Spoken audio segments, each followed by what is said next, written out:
Sí. Omicron tiene una particularidad de reproducirse más en el tracto respiratorio alto, no tanto en los pulmones, causar más síntomas de gripe, garganta, tos irritativa, y de no acabar generando tantas neumonías. No digo no las causa, porque sí hay casos en los que va a haber, sobre todo en aquellos pacientes más vulnerables, no vacunados, puede acabar con una neumonía igual de agresiva que la que tuvo un paciente con Delta o Alfa. Doctor Enrique Boloña, clínico internista, está con nosotros pues después de algún tiempo y luego de haber pasado la ola, ¿no? La cuarta ola de Omicron, y pues queremos hablar de ello. Situación del COVID actual, mi querido doctor, otros momentos no lo hemos podido tener porque yo me imagino que estaban sumamente ocupados con todo lo que estaba aconteciendo. Bienvenido, doctor. ¿Cómo está, Mariela? Muchas gracias por la invitación.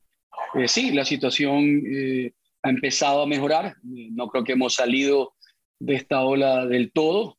Es muy variable todavía entre una institución y otra. En instituciones privadas, como en la que yo trabajo, estamos en una mejor situación, pero sé que hospitales públicos y semipúblicos, como los hospitales de la Junta de Beneficencia, todavía están con bastantes pacientes residuales. Quizás no están recibiendo el mismo número de ingresos, pero aquellos que fueron graves y han quedado hospitalizados y han logrado sobrevivir y siguen la pelea, están todavía llenando las terapias intensivas y áreas de cuidados intermedios de los hospitales de la ciudad. Hubo letalidad igual con el Omicron, incluso con vacunados. Cuénteme, ¿a qué usted cree que se debió?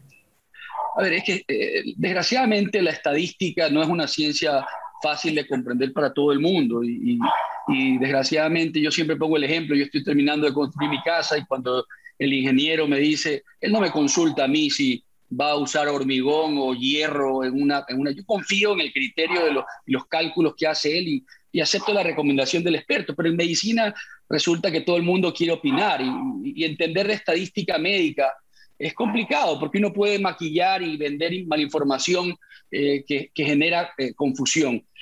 Apartamos de lo que usted acaba de decir. Por ejemplo, seguramente todos hemos oído, pero en terapia intensiva hay X número de pacientes vacunados que igual están en terapia intensiva. Es correcto, va a haber siempre un número porque el universo de vacunados es muchísimo más grande que el universo de no vacunados.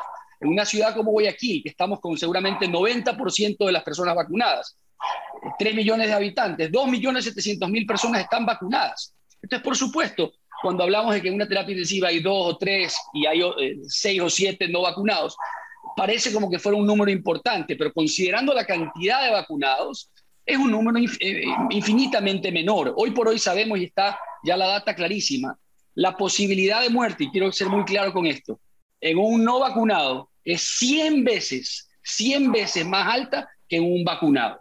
Eso es lo que vivimos en esta ola de Omicron. Esto es la data de los Estados Unidos. 9.7 muertos por cada 100.000 no vacunados se mueren. 0.1 de los vacunados se mueren. O sea, la diferencia es abismal. Esto no es debatible, esto no es de opinión o de qué creo.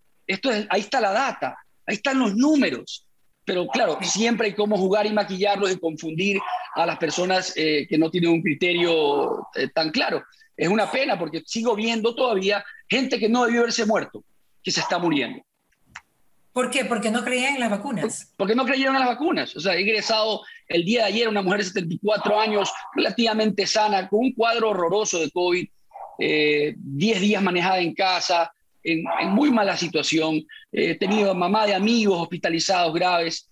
Es raro, es difícil entender cómo no convenciste a tu mamá. Él está vacunado, su esposa está vacunada, pero sus padres mayores fueron un poco más resistentes y decidieron no vacunarse. Los dos se infectaron, la madre casi murió. Entonces, es increíble todavía. Todas estas son muertes prevenibles. Esto no debió haber ocurrido. Las vacunas funcionan extremadamente bien. Por supuesto que no son 100% infalibles, nada lo es en esta vida en medicina, pero altamente efectivas. El no creer en la vacuna no es un tema socioeconómico. Esto va para todos los estratos. Hay personas absolutamente que no tienen dinero y que no creen en la vacuna y personas millonarias que no creen en la vacuna. Completamente, no, esto no respeta, así como el COVID no respeta condición social, económica o te diría que hasta académica, porque estos pacientes que te hablo son abogados, son arquitectos, son profesionales. Sin embargo, el miedo irracional, producto a lo mejor de la malinformación, los ha llevado a tomar decisiones equivocadas. Yo lo que viví tan de cerca, lo viví con mi secretaria. A ver. Mi secretaria de 10 años, mi secretaria que me ha visto llorar, sufrir, estresado con la situación, pues estuvo grave en terapia intensiva, casi acabó intubada, una chica de 38 años, que no debió haberle pasado eso, no estaba vacunada. Yo ni siquiera se me pasó por la mente preguntarle si estaba vacunada. Porque usted lo daba por hecho. Lo daba por hecho. Claro. Es más, había hablado de la vacunación de sus padres, había hablado de la vacunación de su hijo, todos vacunados. O sea, para colmo eres tan irresponsable que vacunas a tus familiares pero no te vacunas tú. O sea, no tiene sentido, hay una incongruencia terrible. Y acabó muy grave y se asustó. Y estuvo muy cerca de estar intubada. Ahora está bien, está trabajando, está esperando que se pueda vacunar, espero en la próxima semana. Pero esta gente no debió haber acabado en terapia intensiva, no debió haber estado grave. Todo esto era prevenible. ¿Y usted no le preguntó a su secretaria por qué no se vacunó? No le pregunté porque realmente al principio estaba tan frustrado, no podía creer la situación, que cuando regresó se sentía mejor y vino para regresar a trabajar. Le dije, ¿sabes qué? Hagamos como que no ha pasado nada y tiene un mes para estar vacunada. En un mes quiero verla y estamos trabajando y no quiero entrar en ya no sé ni qué preguntarle. Es realmente triste y frustrante porque yo he hablado, ella me ha escuchado en cuántas entrevistas con usted, en cuántas entrevistas con otras personas, hablando con pacientes, aconsejándolos. Pero bueno, a veces así pasa y paga los platos rotos. Ella por suerte logró salir adelante porque tiene 38 años. Pero te digo, hay gente mayor que no sale adelante. ¿Esto es un tema de respeto, doctor? O sea, mejor no pregunto, mejor respeto que la gente no quiera vacunarse. ¿Es un tema de respeto o es un tema de ayuda comunitaria? ¿Cómo lo ve usted? ¿Desde qué perspectiva? No, yo no creo que hay problema. Yo siempre lo trato de... Todo paciente que veo en el consultorio se lo pregunto y el que no está vacunado le trato de ver. Antes me ponía bravo, o sea, no puedo creer. No, ahora le digo, a ver, explícame, déjame tratar de contrarrestar la malinformación que tú tienes con algo de argumento. Si es una persona académicamente con la que puedo tener una discusión, déjame explicarte. Dame tú tus argumentos. ¿Por qué no te estás vacunando? Por esto, ok. Deja tratar de explicarte por qué estás equivocado aquí. Déjame tratar de explicarte cuáles son los números verdaderos y tratar de convencer. Y a veces vas convenciendo de a uno, ¿no? Estas familias, por ejemplo, que sufren crisis dramáticas, como le decía ahorita esta madre de un amigo mío. Bueno, eso sirvió para que se vacune la paciente, ya está vacunada, ya se recuperó, se vacuna el esposo, pero hay otros hijos que no han querido vacunarse. Y no hay forma, a pesar de que vieron a su madre, están intubada 12 días, están viéndola debilitada, están viéndola en la situación que se encuentra, y no fue suficiente para convencerlos de la importancia de la vacunación. ¿Cuánto afecta a la gente que no está vacunada, doctor, para el resto y para la inmunidad de rebaño, si podemos hablar ahora de inmunidad de rebaño? Ellos realmente se hacen daño solamente a ellos cuando pues no están en contacto con nadie. Sabemos que cuando están en contacto con otras personas les pueden hacer daño a otras personas, pero ellos son caldo de cultivo para nuevas variantes. A eso voy. Sí, a ver, hay dos tipos de problemas con los no vacunados cuando hay en cantidades grandes, en poblaciones grandes. Partes del mundo que no están vacunadas, efectivamente. Hay tanta transmisibilidad de virus que en esa replicación del virus es cuando ocurren estos errores genéticos, mutaciones, que cambian ciertas cosas de la estructura del virus y les da propiedades a veces más agresivas. Eso es lo que ocurre en algunas partes del mundo. A nivel local, lo que ocurre son dos cosas. Una es, a lo mejor un adulto joven de 20 años sano, si se contagia de Omicron, se le ríe. Pero si ese chico contagia a su abuelito que está en diálisis, es diabético y tiene un problema cardíaco, ese paciente se puede complicar. Entonces, sirven como vectores, sirven para transmitir. Hay niños, por ejemplo, ¿no? Hay niños que a lo mejor en las escuelas dicen, bueno, no quiero vacunar a mis hijos. Está bien, pero yo tengo, por ejemplo, una compañerita de mi hija, es la única que no puede ir a clases. ¿Y por qué no puede ir a clases? Porque tiene un hermano que tiene un trasplante renal. Y la mamá está muy preocupada de que ese hijito que ella sí manda al colegio, el chiquito es sano. Pero si ella lo manda al colegio y se llegara a contagiar, porque hay muchos niños que no están vacunados, regresa a casa y contagia a su hermano, la historia puede ser otra. Entonces hay una responsabilidad hacia la comunidad, y por eso yo siempre he dicho esto, ¿no?, sobre la vacuna. No se puede quizás obligar, pero si tu decisión de no vacunarte pone problemas a otro, entonces te voy a tener que limitar tus derechos. Por eso es que hasta cierto punto, sí, no te puedo obligar a vacunar, pero andar en un transporte público, si no estás vacunada, no te puedo hacer que expongas a otros. O ir a un lugar público, quizás no deberías de poder ir. O sea, es complicado, y en distintas partes del mundo han logrado empujar a la vacunación de esa forma, ¿no? Limitándole los derechos a aquellos que no están vacunados. No te puedo obligar a vacunarte, pero si no estás vacunado, hay ciertas cosas que no vas a poder hacer porque vas a exponerme a otras personas. ¿Y qué tal, cómo está viendo usted el control del carnet de vacunación? ¿Usted cree que son eficientes controlando el carnet de vacunación, o podrían haber otros métodos mucho más efectivos para no burlar pues este tema? Es difícil, yo entiendo, seguramente no es tan sencillo. Yo la verdad es que no he salido mucho, no me acuerdo cuándo fue la última vez que fui a un centro comercial, pero entiendo que los revisan. Creo que a veces la revisión es un poco superficial, pero bueno, de algo servirá para limitar a algunos, ¿no? No puede ser todo perfecto, yo sé que es difícil controlar. En realidad en Guayaquil no estamos mal, o sea, el porcentaje de vacunación de la comunidad es altísimo. Hay áreas, hay parroquias como San Borondón, que estoy incluyendo rural y urbana, o sea, estoy incluyendo a los pelucones y a los no pelucones, por decir así, y estamos muy bien. San Borondón está súper bien. Entonces, eso se refleja en el número de casos y en que logremos salir de esta ola bastante rápido, y bueno, por suerte no fue tan terrible como fueron las anteriores, pero sí, obviamente hubo dificultades en algunos hospitales de la ciudad. ¿Ecuador ya puede tipificar a través de los laboratorios cuál es Omicron, cuál es Delta, cuál es Omicron con sus variantes? ¿Eso ya es algo que se da y que podemos decir, de esta hay más, de esta hay menos, esta mata más, esta mata menos? Sí, hay técnicas distintas para identificar. Entonces, muchos laboratorios del país, un par en Guayaquil y 2 o 3 en Quito, también tienen la capacidad de, por una técnica de PCR, hacer una identificación que ellos consideran preliminar. No es lo que se llama secuenciación genética.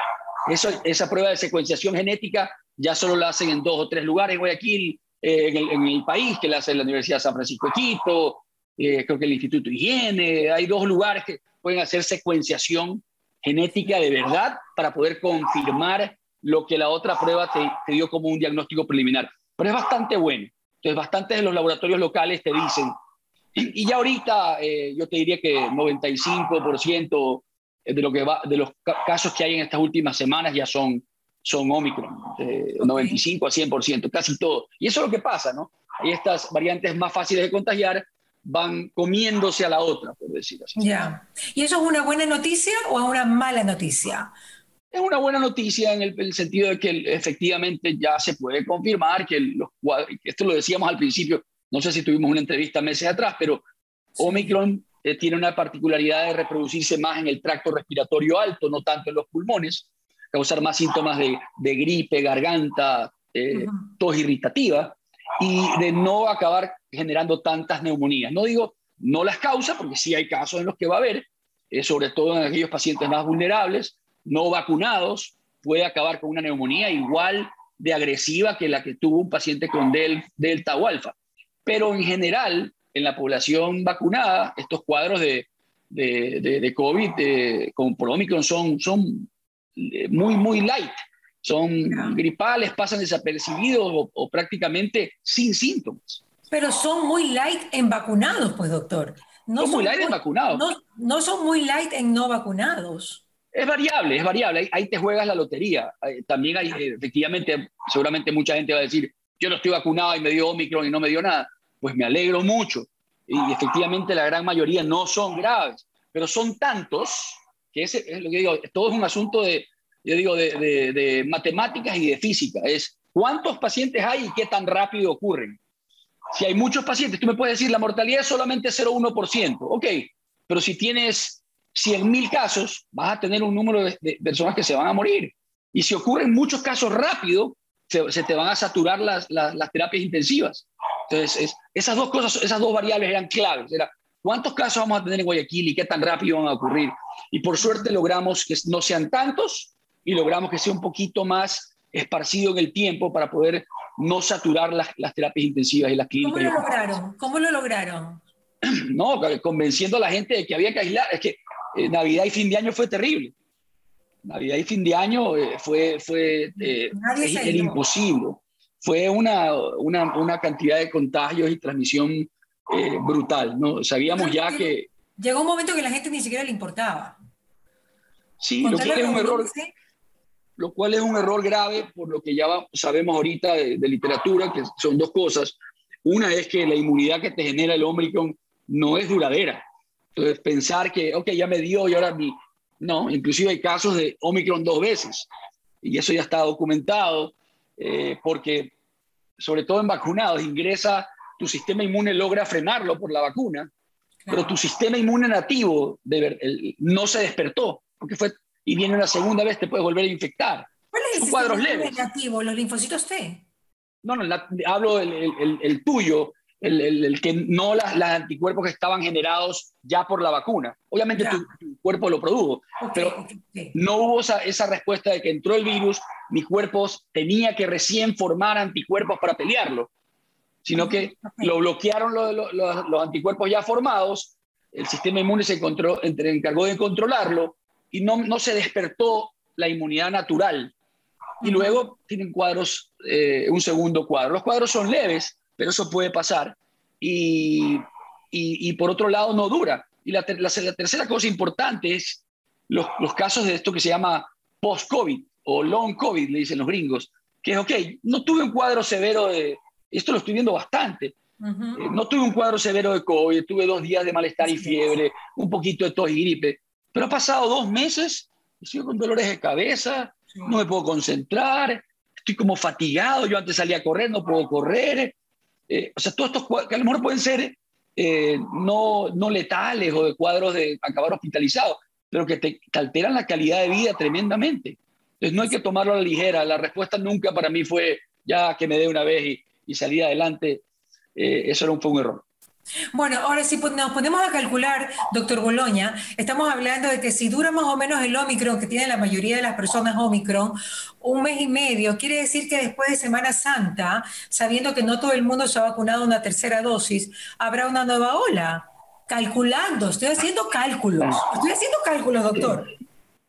Sí, yo no me quiero lanzar a especular. Yo podría decir que probablemente sí vamos a tener unos meses de tranquilidad.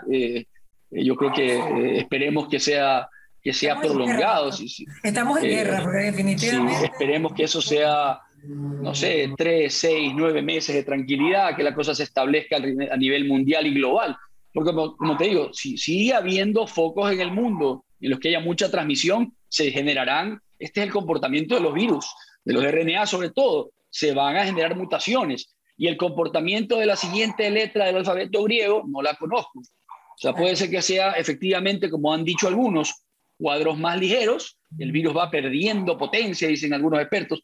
Yo no soy epidemiólogo ni virólogo, pero también hay otros expertos que te dicen, eso es falso, la próxima variante puede ser a lo mejor más agresiva, porque no sabes ese error que ocurrió en la replicación, que generó un cambio estructural, si le va a dar propiedades más agresivas o menos agresivas. Esta vez fue más transmisible, menos letal. No sabemos cuál es la próxima. Esperemos que no venga, esperemos que la vacunación se globalice y que se acabe esto aquí, que tengamos una segunda mitad del 2022 pero, doctora, muy buena. Sincerándonos, India y África tienen muy pocos vacunados. Sí, y son 1 billón de habitantes, 1.2 billones, o sea, es una cantidad tremenda de personas y alcanzar vacunaciones en niveles altos es complejo. Y yo África, yo creo que yo definitivamente no le vería mucho problema porque si políticamente les dan vacunas, ellos se vacunarían. Pero realmente sí creo que para los hindúes es un tema de creencias, ¿no? De creencias, de que, o sea, no me quiero vacunar.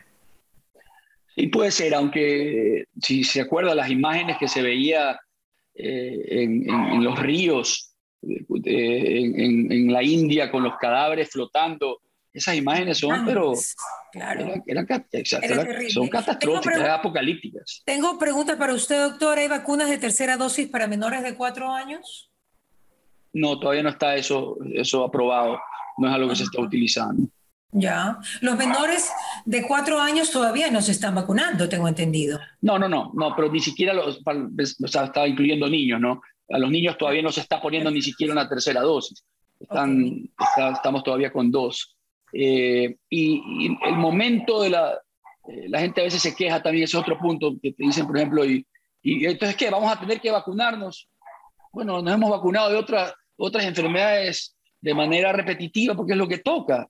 Esperemos que se vaya mejorando la calidad, claro, se vaya mejorando la tecnología y vayan ajustando detalles para que el día de mañana esto sea, ok, me toca mi vacuna de COVID como todos los años. Y yo creo que vamos a llegar a eso. Seguramente va a estar combinada con la influenza y recibirás tu vacuna de COVID e influenza todos los años. Y ya, y aprenderemos a vivir con que hemos venido diciendo 2 años, esta nueva normalidad. Y habrá épocas en que podamos estar sin mascarilla y cuando vemos que hay más es como cuando está lloviendo usas paraguas. Y cuando hay casos más graves tendrás que hay muchos casos, usaremos mascarillas. Cuando está baja la replicación, o sea, ahí vienen los epidemiólogos, los expertos en ir evaluando cómo está la situación en la ciudad, dándonos guías para poder ir llevando la vida lo más normal posible. Bueno, realmente esto lo empezaron los japoneses desde principios del año 2000, ¿no? Con el SARS. De antes, sí, desde antes. Yo no sé, le contaba, yo tuve la oportunidad de estar en Japón en el 2017 y me quedé, antes de todas estas cosas, ¿no? Y me quedé maravillado de esto aquí. Sobre todo, lo más llamativo era que me decían, tú veías al fulano cuando salía a la calle del metro, se sacaba la mascarilla, pero cuando iba a entrar al túnel se ponía su mascarilla. Y la mayoría de gente que tenía mascarilla puesta no es porque no se quería enfermar, era porque si él sentía que estaba con algo de síntoma respiratorio, para proteger a los demás. Era un asunto cultural de a lo mejor tengo algo infeccioso, no quiero contagiar a los demás y uso mi mascarilla. Y era impresionante. En esa época, no le exagero, si era 30% de los que yo veía en el metro, en el subterráneo, con mascarilla. Me llamó mucho la atención esto durante las pandemias. En los aviones no había forma de sacarte la mascarilla, ¿no? Para los japoneses, había que tener mascarilla. Entonces, ¿usted cree que la mascarilla llegó para quedarse en el mundo entero? Eso no me lo había planteado yo, no me lo había planteado. Sí, yo creo que sí, en mayor o menor grado y dependiendo de la situación que esté viviendo tu ciudad, ¿no? O tu comunidad. Vamos a tener que usar mascarillas, habrá épocas buenas en las que hay poca replicación comunitaria, como te digo, no hay tantos casos, estoy vacunado, puedo salir sin mascarilla, pero cuando comience una crisis como la que tuvimos ahorita a final de diciembre, es una época de volver a usar mascarilla y de usar N95 o KN95, ¿no? Porque sabemos que el Omicron tiene mucha facilidad de romper la otra barrera. Ok. Omicron entonces está en Guayaquil, está en el Ecuador y pues es la que está predominando. Doctor, ¿alguna recomendación para el público que nos está escuchando para finalizar? Sigámonos cuidando para salir de esta ola. Esperemos que luego vengan muchos meses de tranquilidad. No me quiero aventurar a especular, pero esperemos que sea así y que se vayan ajustando las vacunas. Confiemos en la ciencia. Yo creo que es una de las declaraciones más importantes que he escuchado en los últimos meses ha sido la de Rafael Nadal, cuando le preguntaron cuál era su opinión sobre las vacunas y qué pensaba sobre Djokovic no vacunando. Y él dijo, a ver, yo ya he visto a mucha gente sufrir y esto es un asunto de responsabilidad, no solo para mí, sino para todos. Cuando tengo una pregunta médica, yo confío en lo que dicen los expertos. Yo no me sigo cuestionando. Si los expertos me están diciendo que la vacuna salvan vidas, que me va a ayudar a prevenir que yo tenga una infección o que contagie a otros, pues lo hago. Es un asunto de responsabilidad con toda mi comunidad y mi familia. Hay que perderle el miedo, ya tenemos suficiente tiempo, es importantísimo que aquellos que no están vacunados lo hagan. No hay por qué tampoco hostigarlos. La gente se va a vacunar, veía en televisión y decía, ¿y por qué recién se está vacunando? Ya no preguntemos por qué, como le digo, como con mi secretaria. Se tomaron la decisión, ya se convencieron y agradezcamos que lo está haciendo. Vacunémonos, no hostiguen a sus familiares no vacunados, pero traten de convencerlos de que lo hagan. 2 últimas recomendaciones, doctor. Cuando se ha tenido COVID, ¿después de cuánto tiempo es bueno ponerse la vacuna? Hay que esperar por lo menos un par de semanas. La CDC dice que cuando estás recuperado y sales del aislamiento ya te puedes vacunar. Yo les digo a mis pacientes entre 2 y 4 semanas. No va a haber la recomendación. Una inmunidad que puede ser también perjudicial. No. Esos son cuentos que se han generado y que causaron mucho daño y que se lo repetía también cuando hablábamos. No hay para qué estar chequeando tus niveles de anticuerpos, eso no te dice nada. Y la gente se chequeaba, no se vacunó la tercera dosis y muchos se contagiaron de COVID, porque hay muchos casos de eso, ¿no? Que te dicen, es que sí están vacunados. ¿Cuándo se vacunó? Abril y mayo. No, pues, abril y mayo, han pasado 7 meses que usted se vacunó. Ya no tiene inmunidad, usted no se puede considerar vacunado. Y la gente dice, le dio un grave a un vacunado. No había recibido, un vacunado es uno que está al día con sus vacunas, que ha recibido su refuerzo. Lo que pasa es que no sabemos cuándo estamos al día, porque a veces la inmunidad se te baja a los 3 meses, 4 meses, 5 meses. Bueno, depende de la vacuna que recibas, ya sabemos más o menos cuánto duran. Y sí, efectivamente hay vacunas menos que perduran menos en el tiempo y otras que más. Las que pero más sí, duran. pero Pfizer y Moderna. Ya, Moderna ha repuntado, ¿no? Como una excelente vacuna. Es una excelente vacuna, es una excelente vacuna. No hay duda de eso. Son tecnologías exactas. O sea, la Pfizer y Moderna es como que me digas Johnny Negro y Chivas Regal, esos son dos, ya les hice propaganda por gusto, pero son 2 whiskies del mismo nivel, de la misma tecnología. Y de alcohol, doctor. Y de alcohol. Oiga, doctor, y ya, bueno, esta sí es la última pregunta. ¿Y la vacuna de la influenza? Por supuesto, en esta época de noviembre. ¿Cuánto tiempo de tener COVID hay que aplicarla? La puedes poner a la semana siguiente, no importa. Okay. Se pueden vacunar, es que me vacuné de COVID, te puedes poner la de influenza al día siguiente. Como le digo, a nuestros hijos los vacunaban con la pentavalente, o sea, cubríamos 5 cosas, poníamos al sistema inmune, no pasa nada. O sea, no se puede vacunar tranquilamente con 2 y 3 cosas y no hay ningún problema, nuestro sistema inmune sabe cómo reaccionar, no va a pasar nada y vas a estar protegido. Pero lo psicosomático es terrible porque la gente dice, me tumbó, no me levanté en 2 días, en 3 días, casi me mete esa vacuna. Y ojo que los vacunados que tienen ese tipo de respuesta generalmente son los que han tenido han generado una inmunidad mejor y más fuerte. O sea que eso hay que tomarlo como positivo, vas a estar más protegido. A usted le pasó, creo, a usted le pasó con la AstraZeneca. Me tumbó un poquito, a mí no me ha dado, así que yo sigo todavía cuidándome. Un fiel creyente de que las mascarillas funcionan tremendamente bien, porque o sea, al final del día, si no te quieres vacunar, por lo menos ponte la mascarilla, usa una mascarilla N95 y no salgas. Muy bien, gracias doctor Boloña, como siempre un gustazo poder tenerlo acá en Radio Fuego y Mariela TV. ¿Qué pasa con Mariela? Llegó a ustedes gracias al auspicio de Municipio de Guayaquil, Calipto, UTEC, ATM, Ceviches de la Rumiñahui, EQR, Urbaceo, Interagua, UTPL y Labo Médica.